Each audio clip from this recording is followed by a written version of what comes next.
네, 95회 전산세무 2급 문제 3번 부가세 신고서와 관련된 다음의 물음에 답하시오. 문제를 풀이하도록 하겠습니다. 1번 문제부터 보겠습니다.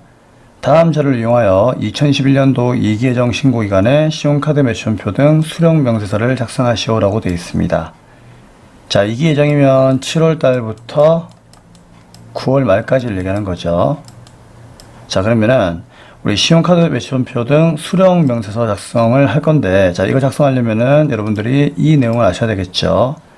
자, 신용카드 매출표 수령 명세서라고 하는 것은요, 일반적으로 이제 카드, 현금 영수증, 자, 이런 것들을 수취했을 때 매입세 공제 받으려고 작성을 하는 거죠. 그렇기 때문에 카과하고 현과에 해당되는 것들을 입력하시면 되는 거예요. 그래서 매입세 공제가 가능한 금액을 입력해야 되는데, 그러면은 우리는 어떤 걸 암기하셔야 된다?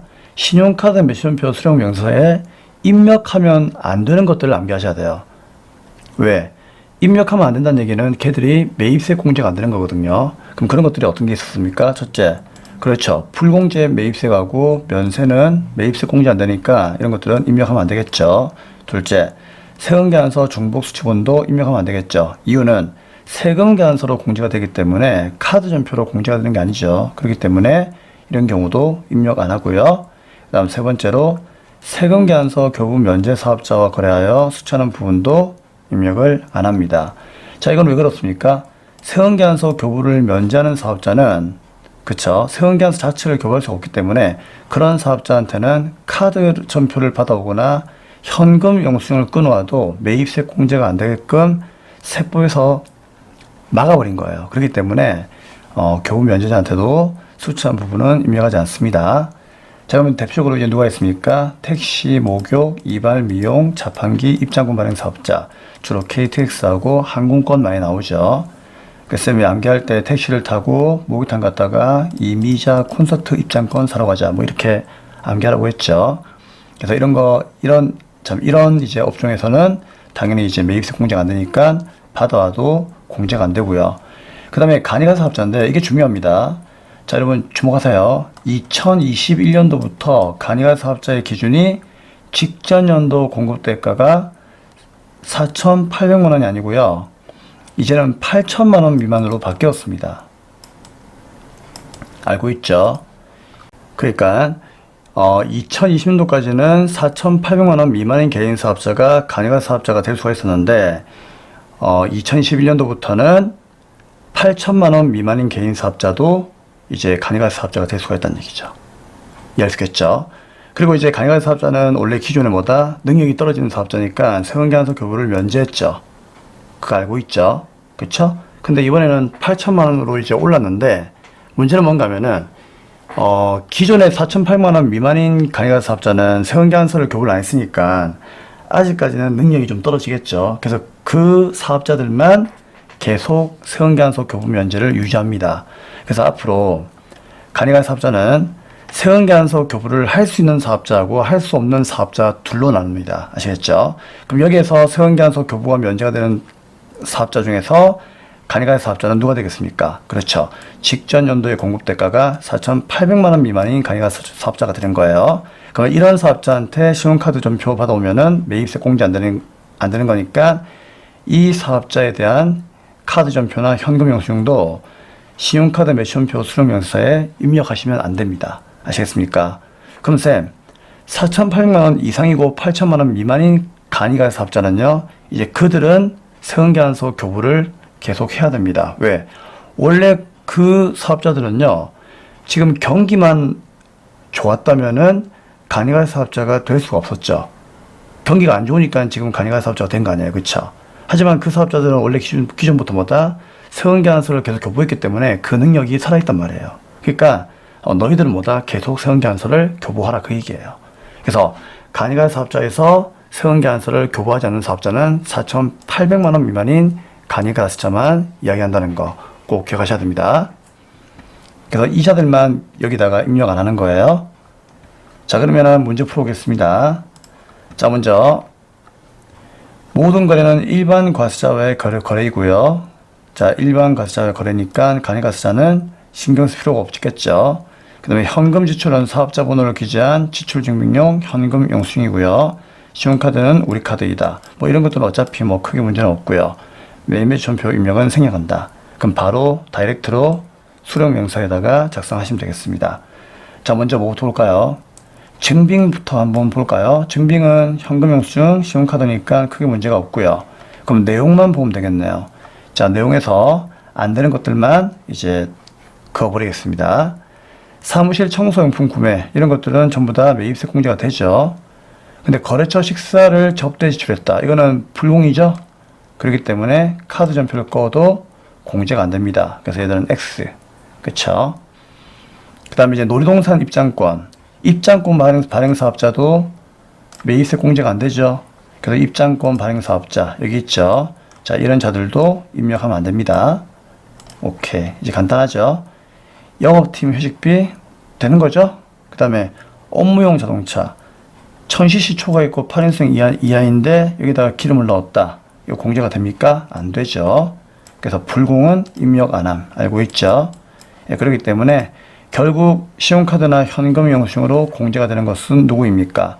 다사소하고 그 다음에 강남 돼지집이 공제가 되겠죠. 요 두 개만 입력을 하시면 되겠습니다. 자, 그래서 부가가치의 신용카드, 매출전표 등 수령명서 클릭하시고요. 자, 2기 언제입니까? 예정이니까 7월부터 9월까지 놓으시면 되고, 자, 다사소하고 강남 돼지집만 넣으시면 되겠죠. 일단 날짜가 다사소는 7월 25일이죠. 그래서 0725 하고요. 현금 영수증 끊었으니까 1번이고요. 공급자 다사소 이렇게 선택하고, 자, 얘는 카드가 아니니까 회원번호 적지 마시고요. 공급가 가액만 45,000원, 세액 4,500원 적으시면 되겠습니다. 그 다음에 강남 돼지집. 자, 이거는 신용카드죠. 며칠입니까? 네, 8월 14일이죠. 0814. 문제 보니까 사업용 카드를 사용했다라고 나와 있죠. 그렇기 때문에 사업카드 3번 적으시면 되고요. 공급자는 강남 돼지집. 카드 번호는 누구죠? 문제 보니까 우리 카드 있죠. 자, 우리 카드 선택하고 금액은 얼마? 네, 25,000원에 아닌데 25,000원이네요. 네, 25,000원에 25,000원 이렇게 입력하시면 되겠습니다. 입력은 쉬운 거죠. 그러니까 얘는 뭐가 중요하다? 그렇죠. 여기다가 입력을 하면 안 되는 것들, 그 내용들을 암기를 하시는 것이 정말 중요합니다. 그래서 이 내용들을 꼭 암기를 하셔야 돼요. 자, 입력 다 했다면 ESC 빠져나오시고 저장하시겠습니까? 예 하시면 1번 문제는 마감이 되겠습니다. 자, 다음 이제 2번 문제 가도록 하겠습니다. 네, 2번 문제는 다음 자료에 의하여 제조업을 영위하는 삼진 상사의 1기 부가세 확정 신고기간에 부가가치세 신고서를 작성하세요 라고 되어 있습니다. 단 신고서 이외의 이 서류는 생략하고 기존 입력자료는 무시한다. 늘 이렇게 나오죠. 자, 그럼 이거는 이제 부가가치세 신고서 작성하면 되는 거기 때문에 신고서 띄우시면 되고요. 쉬운 내용이죠. 그냥 매출 내역, 매입 내역 자리에다가 그냥 입력만 하시면 됩니다. 자, 그러면 이제 여러분들 문제를 좀 보면서 입력을 할게요. 부가가치세 신고서에 클릭하시고요. 날짜는 네, 4월에서 6월 말까지 놓으시면 되겠죠. 그쵸? 자, 화면을 좀 크게 띄우시는 게 좋을 겁니다. 매출 자료부터 입력을 하겠습니다. 1번에 보시면 매출액이 나와 있는데 제품 매출에 대한 전자상환서 발급 나와 있죠. 몇 번입니까? 매출 3개 1번 가면 되겠죠. 자, 여기다 얼마? 네, 2억에 2천 누르시면 되겠습니다.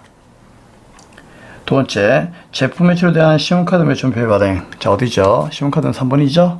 얼마입니까? 부가세 포함이죠. 그러면 2,750만 원이 부가세 포함이니까 나누기 1.1 하면은 2,500에 250이 되겠습니다. 자, 세 번째는 보니까 미국으로 제품을 직수출한 거죠. 직수출은 영세 기타 6번이죠. 여기다가 얼마? 2천만 원 적으시면 되겠습니다. 자, 매출 자료 다 끝났고요. 이제 매입 자료 가겠습니다. 네, 매입 자료는 보니까 1번에 전자상환서 수찬 일반 매입 나와 있죠. 1억 2천에 1,200이네요. 그럼 일단 일반 매입에다가 1억 2천에 1,200을 먼저 입력을 할게요. 자, 이런 건 크게 어려운 게 없죠? 근데 괄호 이제 오른쪽 가로 1번 보니까 일반 매입 이 중에서 1,000만 원만큼은 사업과 관련이 없답니다. 그러면 매입세 공제가 안 되는 거죠. 그럼 중복으로 16번 공제받지 못하는 매입세 가셔가지고 오른쪽 50번에다가 1,000만 원에 100만 원을 입력을 해서 공제가 안 되도록 조정을 해야 되겠죠. 자, 그 다음 이제 두 번째 오른쪽 가로 일반 매입액 중에서 100만 원만큼은요 부가세가 별도고요. 전자서연계약서는 그 공급 시기가 4월 말일인데 그 이후인 확정신고기한까지 수취한 내역이랍니다. 자, 우리가 어떤 매입을 했을 때, 그쵸, 당연히 매입한 그날에 세원계약서를 받아오는 게 맞는 거죠. 그쵸, 그때가 4월 말일인데 그때 안 받아오고 확정신고기한 7월 25일 날 맞죠? 이때 이제 수취한 내역이다 그 얘기죠. 그러니까 한마디로 이 문제는 지연 수취했다 이제 그 얘기를 하고 싶은 거예요. 지연 수취했다. 그쵸? 차라리 문제가 그냥 좀 지연 수취했다 이렇게 얘기했으면 좋았을 건데, 자, 우선 그런 얘기를 하고 있습니다. 그러면 지연 수취하게 되면은 공제가 됩니까? 네, 확정 신고 기한까지만 수취하면은요 공제는 됩니다. 매입세 공제가 되니까 그냥 그대로 여기다가 놔두면 돼요. 이걸 빼면 안 됩니다. 건드리시면 안 돼요. 공제는 되는데 대신에 뭐 이 100만 원만큼은 지연 수취했으니까 가산세는 내야 되겠죠. 그쵸? 그래서 가산세 26번 가셔가지고요. 자, 지연 수취 가산세 기억나십니까? 화면 잠시 보죠. 우리 가산세에서 좀 자주 나오는 가산세만 쌤이 안 변하고 있죠. 신고 불성실 가산세, 납부 지연, 영세율 과표 불성실, 신납영, 그 다음에 세금계산서 관련 기타 빈출, 세기, 신납 영세기. 자, 여기서 기타 빈출 가산세를 보겠습니다. 지연 수취 가산세 기억나시죠? 확정 신고 기한까지만 발급받으면 매입가액의 0.5%만큼 그렇죠. 가산세를 내야 된다. 대신에 매입세 공제는 되는 거예요. 매입세 공제는 되지만 늦게 수취했으니까 0.5%만큼 가산세 내라는 얘기죠. 자, 이거 어디에 입력하면 되느냐? 가산세 26번에서 자, 오른쪽에 어디 세금계산서에 가면 있겠죠. 지연 수취 여기다가 입력을 하시면 돼요. 그럼 얼마만큼을 지연 수취했습니까? 매입액을 적으라고 했죠. 100만 원. 그럼 100만 원에 대해서 0.5%니까 5천 원만큼을 가산세로 납부를 하셔야 됩니다. 아시겠죠? 그러니까 제때 받아와라 그 얘기예요. 네, 다음 이제 2번이죠. 네, 2번 보겠습니다. 자, 세금계산서 수취분 고정자산 매입이 있네요. 공가는 2,000이고 부가세는 200입니다. 자, 어디에 입력하면 되겠습니까? 네, 11번에 입력하면 되겠죠. 그래서 여기다가 2,000에 200을 입력하시면 되겠습니다. 자, 세 번째 기타 내용이 있는데 삼진상사는 부가세 신고 시 홈택스로 전자신고했답니다. 전자신고세액 공제는 예정신고 때는 안 돼요. 언제만 된다? 확정신고 때만 되는 거죠. 그럼 여기 아무 때나 클릭을 하시면은 54번에 전자신고세액 공제 나오죠. 여기다가 10,000원 이렇게 입력하시면 되는 거예요. 네, 다른 건 없습니다. 그쵸? 그러면 다 끝났습니까? 네, 다 끝났네요. 이상으로 2번 문제도 마감을 하도록 하겠습니다. 자, 더 이상 없죠? 네, 이게 끝이에요. 자, 그러면 종료 누르시고 나올 때 반드시 저장하셔야 됩니다. 클릭. 이렇게 해서 부가세에 대한 내용은 마무리를 하도록 하겠습니다. 네, 다음 내용은 이제 원천징수로 가도록 하겠습니다. 네, 문제 5번 이제 원천징수 문제를 풀이하도록 하겠습니다. 1번부터 보도록 하겠습니다. 다음 자료를 이용하여 다음의 생산직 근로자인 이희만 씨, 자, 생산직 돼 있죠. 체크하시고요. 5월분 급여자료 입력과 이걸 먼저 해야 되겠죠. 그 다음에 원천징수 이행상황신고서를 작성하세요. 여기 두 번째 해야 될 내용입니다. 전월미환급수액은 23만 돼 있죠. 이것도 체크하시고 급여 지급일은 매월 말일이고요. 소득세 감면율은 무시한다. 무시한다는 말 나와 있으면은 그냥 신경 안 쓰면 됩니다. 자, 그러면 자료 보니까 이제 월급 자료 입력이 나와 있는데 첫 번째 참고사항이 수당 등록과 공제 항목은 불러오는 자료는 무시하고 아래의 자료에 따라서 입력을 하면 되고요. 사용하는 수당 이외의 항목은 프로 체크합니다. 평소에 하던 대로 하시면 되는 거예요. 그 다음에 원천징수 이행상환신고서는 매월 작성 신고죠. 2만 시의 급여 내용만 반영을 하고 환급 신청은 하지 않기로 한다. 환급 신청은 하지 않기로 한다 되어 있으니까 그냥 전월 미환급생만 적어주시면 되겠죠. 보통 뭐 시험은 환급 신청하는 경우로 나온 적은 별로 없어요. 그렇기 때문에 그냥 무시하시면 되고요. 자, 5월달 급여 내역 입력하도록 하겠습니다. 자, 일단 먼저 해야 될 내용은 뭐죠? 바로 수당을 가야 되겠죠. 이 수당이 비과세가 뭐가 있는지를 골라내셔야 됩니다.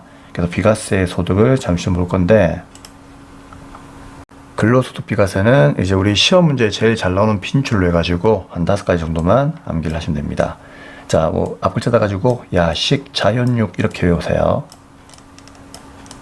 자, 일단 야간 근로수당 알고 있죠? 생산직 근로자가 월정액 급여 210만원 이하가 되고 총급여액이 3천만원 이하인 경우에는 연간 한도 240만원 한도로 해가지고 야간 근로수당이 비과세가 됩니다.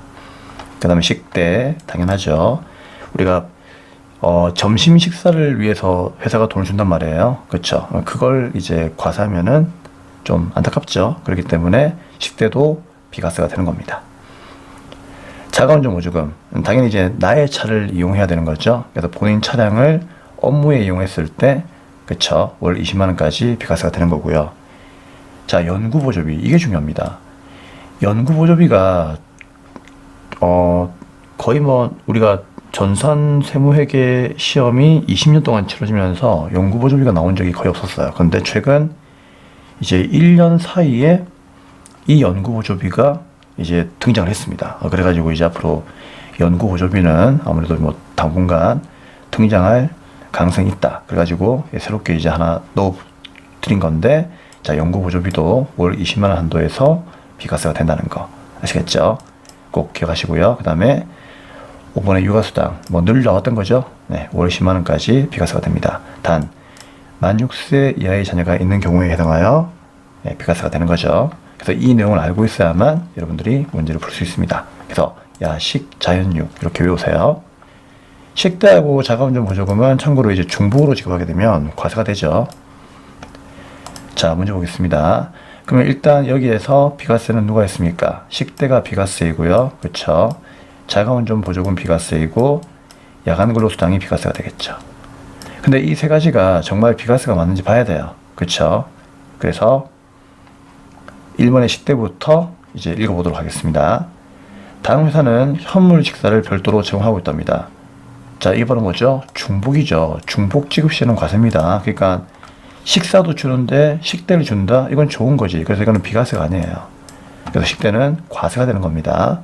그래서 이거 지울게요. 두 번째, 자가운전 보조금. 당사는 본인 명의 차량을 업무 목적으로 이용하고 있죠. 그리고 자가운전 보조금을 지급하고 있는데 실제 발생된 교통비는 지급하지 않습니다. 그럼 다행이다. 그렇죠? 이거는 이제 비과세 확정이죠.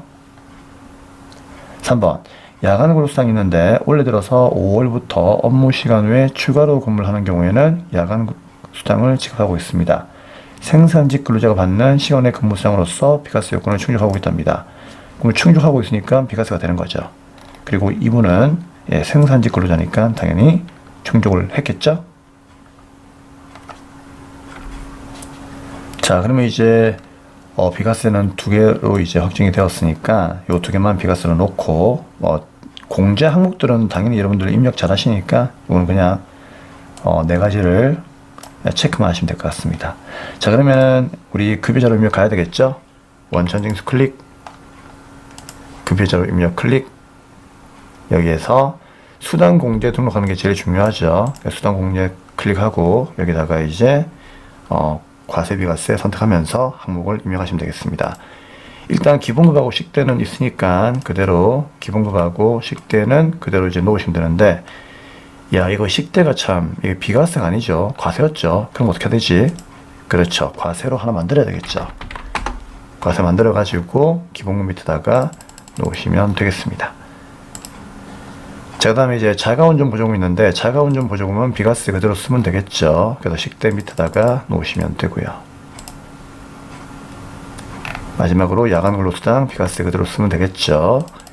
그래서 이렇게 놓으시면 되겠습니다. 그러면은 기본급식 때 야간근로수당, 자가운전 보조금은 이제 입력이 다 되었으니까 이렇게 이제 놓아두시면 되고, 나머지는 전부 다 부로 이렇게 맞춰 주시면 끝나는 내용입니다. 4대 보험은 그대로 나와 있으니까 그대로 두시면 되고요. 학자금 상환 문제 없는 관계로 풀어 놓으시면 되겠죠. 다 했습니다. 그래서 여기까지 기본급, 식대, 야간근로수당, 자가운전 보조금만 입력을 잘 하시면 되겠습니다. 네, 그러면 이제 확인 누르시고 이제 귀속 연월하고 지급 연월일 적고 급여를 입력하시면 되겠네요. 자, 귀속월은 5월달이고요. 지급 연월일은 언제였습니까? 매월 말이라고 했죠. 그럼 5월달은 31일까지 있습니까? 네. 자, 이희만 입력하면 되는 거죠. 자, 기본급 얼마? 180만원. 식대 10만원.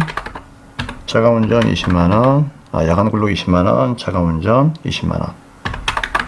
이렇게 입력하시면 되겠습니다.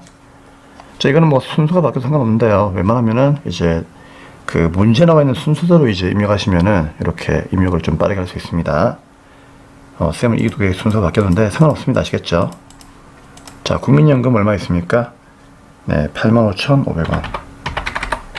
그 다음에 건강보험은 59280. 그쵸? 그리고 장기요양 보험은 6820. 똑같네요. 놔두면 되시고요. 고용보험도 15,200원 똑같고요. 소득세, 지방세 다 똑같이 나왔습니다. 끝입니다. 이상으로 급여자료 입력은 끝내겠습니다. 그럼 이제 ESC 빠져나오시면 되고요. 문제에서는 뭐까지 하라고 되어 있습니까? 원천징수 이행상황신고까지 작성하라 되어 있죠. 그래서 원천징수 이행상황신고서 클릭하시고 귀속은 5월달이죠. 그럼 5월에서 5월까지. 지급도 5월달에 하고 있죠. 그럼 5월에서 5월까지. 만약에 급여 지급을 6월달에 한다 그러면요 55, 66 이렇게 해야 됩니다. 자, 엔터 치면은 이렇게 작성이 될 거고요. 그럼 이때 전월 위안급수액이 문제 나와 있었죠. 아까 얼마? 23만 나와 있었으니까 이 자리에다가 23만원 이렇게 넣어주시면은 끝나는 문제입니다. 네, 다 했습니다. 이상으로 원천징수 이행상황신고서까지 마치겠습니다. ESC 빠져나오시면 되고요. 저장하시겠습니까? 예 하시면은 이렇게 해서 1번 문제가 마무리가 되겠습니다. 자, 그럼 이제 2번 문제로 가도록 하겠습니다. 네, 문제 2번 연말정산입니다. 자, 연말정산은 우리가 암기해야 될 내용이 있기 때문에 그 암기 내용을 간단하게 보고요. 그리고 나서 문제를 풀어보도록 하겠습니다. 화면을 보시겠습니다. 네, 2021년도 연말정산 주요 암기사항을 빠르게 보도록 하겠습니다. 우선 연령제한과 소득금액 제한을 암기하셔야 되겠죠. 5가지 주요 항목, 보의, 교기, 신, 요 5가지는 연령제한과 소득금액 제한을 참고하셔야 되는데, 연령제한은 20세 이하, 그 다음에 60세 이상을 얘기하는 거고요. 장애인은 제한이 없습니다. 소득금액 제한은 종합소득, 퇴직소득, 양도소득을 모두 합쳐서 소득금액이 100만원 이하가 돼야만 제한에 걸리지 않죠. 근데 만약에 근로소득만 있다면 500만원 이하까지는 제한이 없습니다. 우리 근로소득이 500만원 이하이면은요, 근로소득공제를 제외한 근로소득 금액으로만 본다면 얼마입니까? 근로소득 금액으로 본다면 150만원 이하를 의미하는 겁니다. 알고 있죠? 자, 먼저 보험료입니다. 보험료는 연령제한과 소득금액 제한이 있습니다. 그 다음에 의료비는 사람이 아픈 거기 때문에 연령제한과 소득금액 제한은 없습니다. 그 다음에 교육비, 기부금, 신용카드, 교기신은 같이 외우세요. 이 세 개는 연령 제한은 없지만 소득금액 제한은 있습니다. 아시겠죠? 여기까지 참고를 하셔야 되겠습니다. 네, 다음은 항목별 공제를 보도록 하겠습니다. 먼저 보험료입니다. 자, 보험료는 저축성 보험료는 공제가 안 된다. 이거 하나 기억하시면 되겠죠? 한도는 연간 100만원인데 참고하시면 되고요. 장애인 전용 보험료의 경우에는 어떻습니까? 별도로 이제 한도 100만원 해가지고 공제가 되는 거죠. 그래서 전산에 입력할 때 일반 보험료하고 장애인 전용 보험료하고 구분해가지고 입력을 하시면 되겠습니다. 다음 의료비입니다. 의료비는 이제 전액공제를 남겨하셔야 되는데 본장 65, 난 기억하셔야 되겠죠. 본인 장애인 65세 이상 경로자 난임 시술비. 자, 이때 경로자는 65세 이상이에요. 가끔씩 물어봅니다. 70세 아니냐고. 그 70세는 인적 공제에서 추가 공제의 경로자가 70을 의미하는 거고요. 70 이상을 의미하는 거고요. 의료비에서의 경로자는 65세 이상입니다. 절대로 혼돈하시면 안 됩니다. 두 번째, 해외에서 사용한 의료비, 그 다음에 미용을 위한 성형수술, 그 다음에 건강 증진을 위한 보약 구입비, 이런 것들은 공제 안 되죠. 다만 치료를 위한 성형수술은 공제가 됩니다. 그리고 한약 구입비 같은 경우에는요, 보약은 공제가 안 되지만 치료를 위한 것들은 공제가 되죠. 그렇죠? 자, 그런 내용도 꼭 기억하셔야 되고, 그리고 이런 의료비는 실손보험금을 수령하게 되면 공제가 안 됩니다. 그렇죠? 그리고 치료를 위한 성형은 공제 가능하다. 위에서 얘기했던 내용이고, 안경렌즈는 1인당 얼마? 50만원까지 한도로 공제가 되겠습니다. 자, 다음 교육비입니다. 직계존속의 교육비는 공제가 안 되죠. 중요한 내용이죠. 하지만 장애인 특수교육비는 직계존속이라도 공제가 가능합니다. 학원, 어학연수, 대학원, 스쿨버스 당연히 공제 안 됩니다. 그리고 1인당 50만원 한도로 교복구입비는 공제가 되죠. 그래서 교복구입비는 50만원 한도입니다. 그래서 50만원 한도 두 가지 외우세요. 누구? 안경, 교복. 그리고 수학여행과 같은 체험학습비는 1인당 30만원 한도로 공제가 됩니다. 그리고 대학원은 본인만 되는 거죠.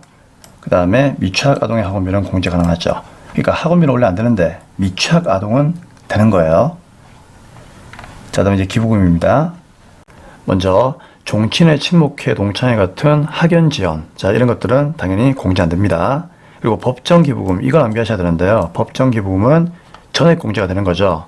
자, 누가 있습니까? 수재민 돕기, 국가기부, 국방헌금, 국립암센터, 대한적십자, 요 5개는 꼭 외우셔야 됩니다. 제일 많이 나와요. 그리고 이걸 제외한 나머지는 이제 종교단체냐 아니냐 이제 둘로 나누는데, 종교단체는 그냥 말 그대로 종교단체에다가 기부하는 거고요. 이외의 기부금은 여러 가지가 있지만 요 4가지가 주로 많이 나옵니다. 그래서 요 4가지를 꼭 기억하시면 될 것 같고요. 그 다음에 정치자금 기부금이 있는데, 이거는 10만원과 10만원 초과를 나누어서 공제된다는 거 알고 있죠? 그래서 10만원과 10만원을 나누어서 입력하셔야 되고요. 정치자금은 유일하게 뭐다? 본인만 공제가 됩니다. 가족들은 공제가 안 돼요. 그래서 본인만 공제가 되는 거 2가지를 꼭 외우세요. 누구? 정치자금하고 대학원. 본인만 됩니다. 네, 다음은 신용카드를 보도록 하겠습니다. 현금 영수증 포함이죠. 자, 포함을 해서 형제 자매의 명의로 된 카드는 공제가 안 됩니다. 당연히 형제 자매 명의의 현금 영수증도 공제가 안 되겠죠. 그 다음에 해외에서 사용하는 부분은 공제가 안 되고요. 아파트 관리비, 전기요금, 통신비, 세금과공과 같은 이런 고정적인 지출들도 공제가 안 되죠. 그리고 현금 서비스, 상품 구입도 공제가 안 됩니다. 이거 왜 안 됩니까? 이건 나중에요. 그 현금 영수증 끊을 거기 때문에 현금 영수증에서 공제가 되는 거기 때문에 카드에서는 공제가 안 됩니다. 그 다음에 자동차 구입비 당연히 공제 안 되죠. 근데 중고차의 경우에는 10%까지 공제가 됩니다. 그래서 중고차만 되는 거예요. 그 다음에 이제 도서 공연비라고 되어 있는데, 도서나 신문, 공연, 박물관, 미술관에서 사용하는 신용카드는 당연히 공제가 되겠죠. 자, 이때 중요한 건 일반적인 공제는 이제 15%예요. 15%인데 만약에 총급여가 7천만원 이하인 근로자다. 자, 그럴 경우에는 도서 공연비를 이제 카드로 결제하게 되면은 30%가 공제가 됩니다. 그래서 도서 공연비란이라고 하는 게 있는데, 그 란에다가 총급여가 7천만원 이하인 자들은 넣으시면 되고요. 총급여가 7천만원 넘어가시는 분들은 도서 공연비에 넣는 게 아니고요. 신용카드에다가 그냥 금액을 넣으시면 되겠습니다. 요건 입력을 하면서 이해를 하시면 되겠죠. 그 다음 중복공제가 불가능하죠. 그쵸? 근데 중복공제가 되는 경우가 있죠. 누가 있습니까? 의료비는 의료비에서도 공제가 되고 카드에서도 공제가 됩니다. 교복구입비 당연하죠. 교육비하고 신용카드 둘 다 공제가 되고요. 미취학 아동의 학원비도 중복공제 가능합니다. 그래서 중복공제 되는 거 3가지, 의료비, 교복구입비, 미취학 아동의 학원비 꼭 기억하세요. 자, 그리고 여기서 학원비 이야기가 나왔는데, 우리 학원비는 초중고만 좀 볼게요. 미착 아동은 원래 다 되는 거고요. 초중고등학교, 대학교 같은 경우에는 교육비에서는 학원비가 공제가 안 되죠. 그렇죠? 하지만 신용카드로 이렇게 결제하게 되면은요, 신용카드로는 공제가 됩니다. 그러니까 학원비는 신용카드에서는 다 된다고 보시면 될 것 같아요. 이해하시겠죠? 그 다음에, 자, 퇴직연금, 연금저축이 있는데, 자, 연금은 이제 본인만 그냥 공제가 되고, 한도는 있다는 것 정도만 참고하시면 될 것 같습니다. 자, 월세세 공제, 당연히 무주택자가 되는 거죠. 그리고 1900억이 7천만원 이하인 근로소득자에 한해서, 자, 연한도 750만원까지 공제가 됩니다. 네, 여기까지 해서 연말정산에 대한 내용을 간단하게 설명을 드렸습니다. 자, 그러면 연말정산 문제를 풀어보도록 하겠습니다. 네, 그러면 문제를 풀이하도록 하겠습니다. 자, 이남동 사원의 2011년도 기록 연말정산과 관련된 자료는 다음과 같답니다. 자료 이용하여 연말정산 주가자료 입력 메뉴에 부양가족 탭을 수정하고 월세 주택 임차 연말정산 입력 탭을 작성하라 라고 되어 있네요. 자, 일단 이 문제는 부양가족 탭이 있기 때문에 그 인적 공제 내역도 좀 봐야 되겠죠. 그래서 보시면은 이제 이렇게 항목별 공제 내역이 나와 있고요. 월세 나와 있고, 자, 가족사항 나와 있는데 이 가족사항을 먼저 입력하도록 하겠습니다. 그리고 이제 이 가족에 대해서 참고할 사항도 좀 보시면서 입력을 하시면 되겠습니다. 자, 그러면 연말정산 추가자료 입력 탭을 띄우시고요. 네, 좀 크게 띄우세요. 자, F2 누르고, 이남동 보이십니까? 네, 이남동 사원을 불러오겠습니다. 자, 그리고 이제 가족사항부터 볼 건데요. 자, 부양가족에 클릭. 자, 보시면 일단 인적 사항들은 입력이 다 돼 있죠. 그럼 우리는 기본 공제하고 추가 공제만 잘 입력하시면 될 것 같습니다. 그러면 연령하고 이제 소득 금액을 좀 봐야 되는데, 연령 제한은 어차피 본인과 배우자는 제한이 없고요. 장모부터 아들까지 이제 제한을 확인하셔야 될 것 같은데, 지금 보니까 이제 동생이 연령 제한에 걸렸죠. 근데 동생이 보니까 비곤하네, 장애인이에요. 장애인은 연령 제한이 없죠. 예, 그렇기 때문에 동생도 연령 제한은 통과했습니다. 그럼 나머지 분들은 전부 다 20세 이하 60 이상이니까 연령 제한은 모두 통과를 했다라고 보시면 되고, 그 다음에 이제 소득을 봐야 되는데, 본인은 일단 소득 금액 이런 거는 어차피 제한이 없으니까 통과하시면 되고, 자, 배우자부터는 소득을 봐야 되겠죠. 근데 배우자가 양도소득 금액이 120만원 있습니다. 그러면은 이거는 소득 금액에서 제한이 걸려버렸죠. 100만원 이하가 돼야 되는데 100만원 넘었으니까 안 되는 거고요. 그리고 장모님은 기타 소득 금액이 100만원 돼 있는데 일단 100만원 이하니까 공제가 되죠. 그리고 여러분들 기본 강의에서 쌤이 그 얘기했죠. 기타 소득 금액은 얼마? 300만원 이하이면은 세부담 최소화 과정에서 분리과세 선택할 수가 있거든요. 그래서 일반적으로 문제에서 기타 소득 금액이 300만원 이하이면 그냥 분리과세 선택을 해버리시면 돼요. 그럼 분리과세 선택한다는 얘기는 무슨 말입니까? 소득이 없는 거죠. 소득이 없는 거예요. 그래서 기타 소득 금액은 300만원 이하이면은 소득이 없다라고 생각하고 그냥 인적공제 받으시면 될 것 같고요. 자, 동생은 1년 근로소득이 있는데 1년 근로소득도 분리과세죠. 분리과세이기 때문에 소득이 없는 거예요. 그럼 결국은 소득이 있는 사람은 배우자밖에 없으니까 배우자가 기본 공제가 안 됩니다. 나머지는 다 된다는 얘기죠. 아시겠죠? 밑에 참고사항 보니까 근로자 본인의 세부담이 최소화되도록 하고 언급된 가족들은 모두 동거하며 생계를 같이 한다고 되어 있습니다. 가족 구성원 모두는 주택을 소유하고 있지 않답니다. 그러면 무주택이니까 웬만한 주택에 대한 공제는 다 되겠죠. 그리고 제시가 된 자료 외의 다른 소득은 없다고 가정합니다. 월세세 공제 요건은 충족합니다. 여기 총급여가 7천만원 이하이고요. 그 다음에 무주택자이기 때문에 그쵸, 월세세 공제가 당연히 충족되는 겁니다. 그리고 이 성도는 국가유공자 등 예우 및 지원에 관한 법률에 의한 상의자이다. 그러니까 국가유공자인데 이거 나중에 장애인 체크할 때 국가유공자에다가 체크하시면 됩니다. 자, 그러면 이제 기본공제부터 체크하도록 하겠습니다. 먼저 본인 이남동씨 어떻습니까? 남성분이시죠? 그러면 부녀자는 안 되고요. 배우자 있으니까 한부모도 안 됩니다. 나머지 추가 공제 되는 건 없으니까 그냥 본인 체크만 놓으시면 되는 거고요. 그 다음 김강화 장모님이신데요. 장모님은 소득금액 제한 통과했죠. 연령 제한 통과했고 그래서 공제가 됩니다. 60세 이상으로 공제가 되겠죠.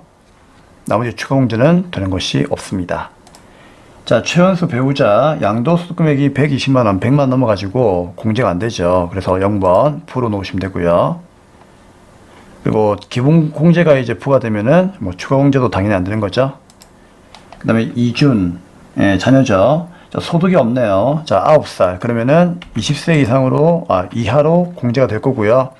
그 다음에 7세 이상 20세 이하면은 자녀세 공제 되니까 체크되어 있는 거 요거 확인만 하시면 되겠습니다. 그쵸?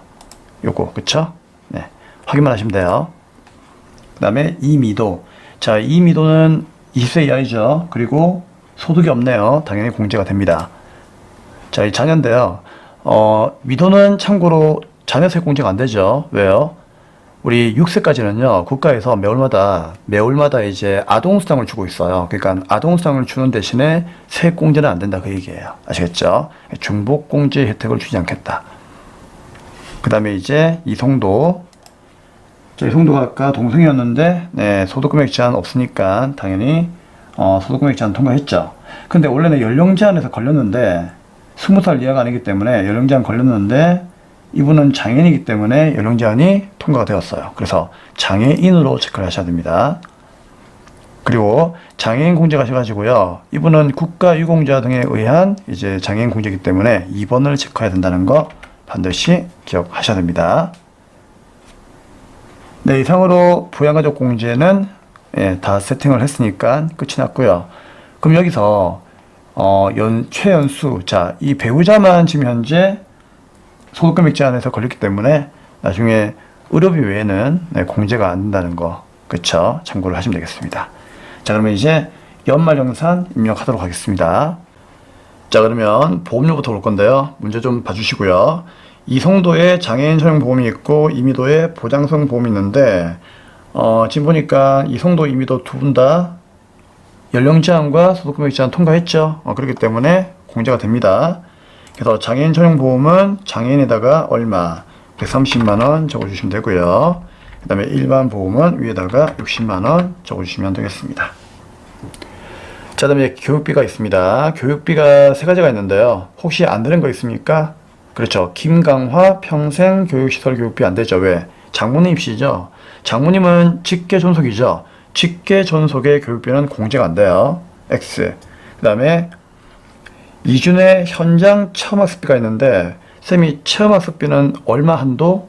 30만원 한도라고 했죠. 그래서 30만원까지 끊어주시면 됩니다.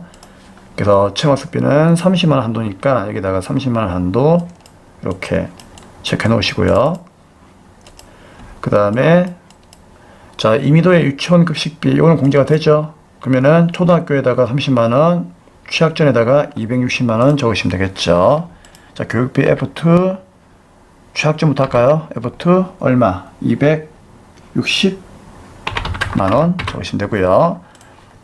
초중고는 한도가 걸렸기 때문에 30만원까지만 공제를 받으시면 되겠습니다.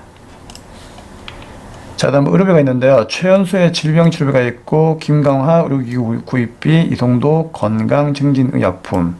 자, 어떤 게 안 되죠? 일단 의료비는 연령과 소득금액 제한은 통과를 다 할 수 있기 때문에 거의 다 되는 거죠. 그런데 건강증진 이건 안 됩니다. 그렇죠? 그래서 110만 이건 안 되고요. 최연수의 질병치료비하고 김강화의 의료기기 구입비 이건 됩니다. 자, 그러면은 어떻게 할까요? 의료비 가셔가지고 F2 누르시면 되고요.